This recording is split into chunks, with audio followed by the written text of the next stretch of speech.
لاہور میں درجہ حرارت میں کمی، اسموکی شرح میں اضافہ ریکارڈ کیا جانے لگا۔ شہر میں اسموکی اوسطن شرح 300 سے تجاوز کر گئی ہے۔ محکمہ موسمیات کا کہنا ہے کہ دسمبر کے آغاز میں لاہور میں بادل برسنے کے امکانات موجود ہیں۔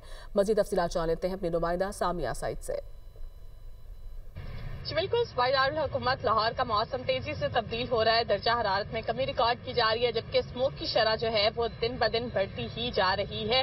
شہر میں جو ہے وہ دھندلا پن بھی محسوس کیا جا رہا ہے۔ تاحال شہر میں اسموک کی اوسط شرح 300 سے تجاوز کر چکی ہے۔ البتہ اگر شہر کے مختلف علاقوں کی بات کی جائے تو کوئی بھی علاقہ ایسا نہیں ہے جو سیف دکھائی دے رہا ہے، کیونکہ علامہ اقبال ٹاؤن، شالیمار روڈ کے علاقے کا ایئر کوالٹی انڈیکس 700 کی سطح کو چھو رہا ہے، جبکہ ڈی ایچ اے کے علاقے کا ایئر کوالٹی انڈیکس 300 سے تجاوز کر چکا ہے۔ ساتھ ہی ساتھ جو ہے وہ دیکھا جا رہا ہے کہ مختلف علاقوں میں جو ہے وہ اسموک کی شرح بڑھتی ہوئی دکھائی دے رہی ہے۔ شہریوں کو یہی کہا جا رہا ہے کہ تمام طرح احتیاطی تدابیر پر جو ہے وہ لازمی عمل کریں۔ البتہ محکمہ موسمیات کی جانب سے بتایا گیا ہے کہ شہر لاہور میں دسمبر کے آغاز میں جو ہے وہ بادل برسنے کے امکانات ہیں۔ اگر دسمبر میں شہر لاہور میں بادل برستے ہیں تو دیکھا جائے گا کہ اسموک کی شرح میں جو ہے وہ کمی ریکارڈ کی جائے گی۔